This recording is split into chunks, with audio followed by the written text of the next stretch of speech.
in Syria, where Kurdish-led militias are continuing their advance to capture ISIL's last Syrian enclave east of the Euphrates. With U.S. help, the Syrian Democratic Forces surrounded hundreds of militants in Baghuz village who refused to surrender. Kurdish fighters say Islamic State militants have stepped up guerrilla attacks against them. UN Human Rights Chief Michelle Bachelet says some 200 families are trapped there.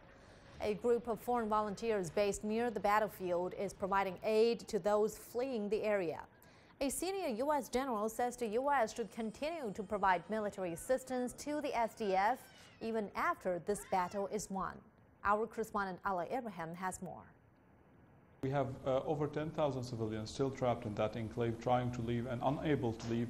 Those who left in the past few days said that their living conditions are extremely dire. They don't have access to clean water. They don't have access to running water or sanitation or medical services of any sort after they left the enclave that they used to live in under the control of ISIL. That is simultaneous also with another situation happening east of Syria in a rebel-held enclave where there is also a U.S.